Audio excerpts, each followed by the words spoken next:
Souvent perçu comme un corps animé de vie et d'intelligence, l'homme est composé d'un esprit, d'une âme et d'un corps.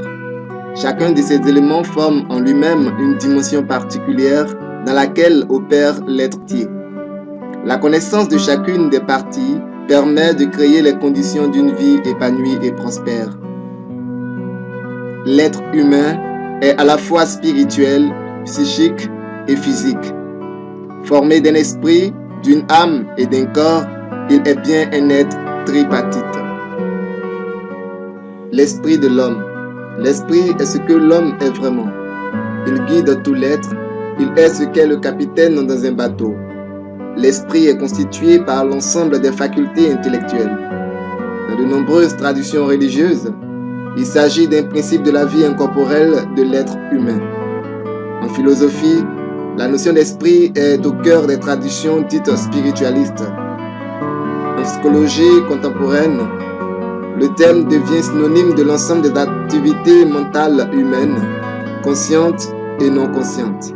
Aussi, esprit désigne les processus mentaux et la faculté de penser propre à l'homme. Dans le langage ordinaire, le mot esprit renvoie non seulement à l'activité mentale, mais aussi à certaines facultés ou dons intellectuels. Descartes décompose l'esprit en 3 composants: la pensée, l'imagination et la mémoire. Le rôle de l'esprit de l'homme. Comprendre le rôle de votre esprit dans votre vie est primordial si vous voulez être le principal gestionnaire de votre vie. L'esprit est le maître d'œuvre de toutes vos productions. Votre esprit vous donne d'être doté de capacités et de pouvoirs innés qui vous permettent de gérer votre vie, d'influencer les événements, de créer, de bâtir, de construire et de relever les défis. Votre esprit est la partie rationnelle de votre être. Il est le siège de votre raison, de votre conscience, de votre intelligence et de votre volonté. C'est par lui que vous pensez, apprenez, raisonnez, décidez. Par votre esprit, vous êtes doté d'intelligence, de logique, de raison, de mémoire, d'imagination, d'aptitude à décider, etc.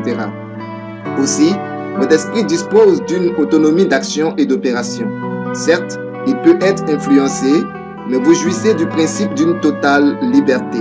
C'est la raison pour laquelle vous êtes responsable de vos actes et de vos choix. Vous êtes un être avec des facultés de connaissance et de réflexion, de méditation, de compréhension et de pensée.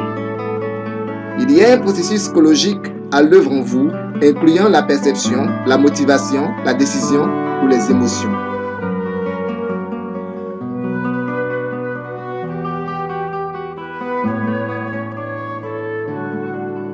L'âme de l'homme. L'âme est le siège des sentiments et des émotions. C'est la partie la plus intuitive et subjective de l'être. Dans l'âme de l'homme se manifestent les sentiments et les émotions positifs ou négatifs. Quelques exemples de sentiments positifs. On a l'amour, l'affection, la joie, la force, la tendresse, la paix, la confiance en soi, l'assurance, etc. Voyons à présent quelques exemples des sentiments négatifs. Comme sentiment négatif, on a la haine, le rejet, le stress, les ressentiments. On a aussi la peur, la souffrance, la crainte, l'angoisse, la colère, le trouble, etc. Le rôle de l'âme. L'âme est l'épicentre de l'être humain. Elle est située entre l'esprit et le corps de l'homme. Elle est une sorte d'intermédiaire, de médiatrice. L'esprit étant immatériel et le corps matériel, l'âme permet à l'esprit de pouvoir être relié au corps, de l'habiter et de l'utiliser.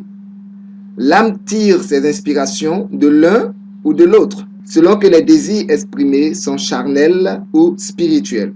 Enfin, l'âme capte les sentiments de l'esprit à l'intérieur de l'homme et les communique au corps qui les manifeste au monde extérieur.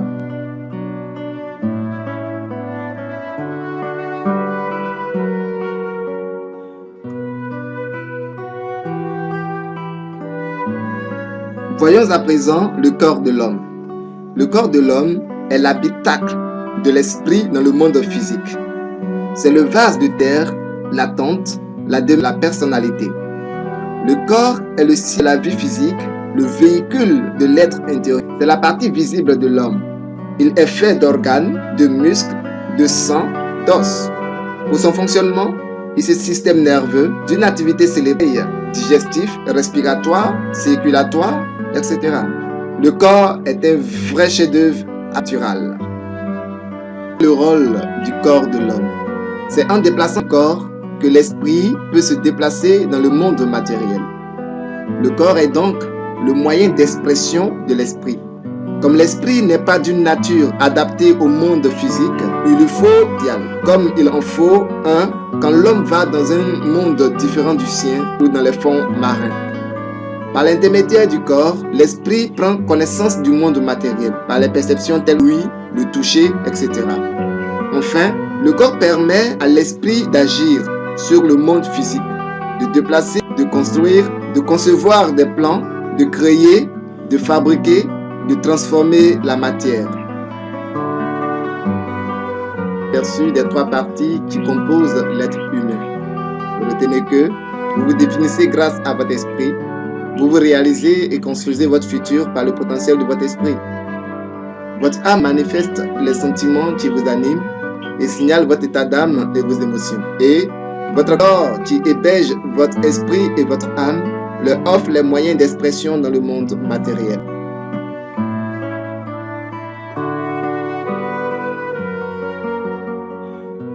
Cette vidéo vous est offerte par Prospérer Non-Stop avec le coach Armand Boa. Contact 225 07 32 95 65. Courriel info@armandboa.com. Site web www.armandboa. Compte Twitter @armandboa. Compte Facebook facebook.com/prospérer non-stop. À très bientôt.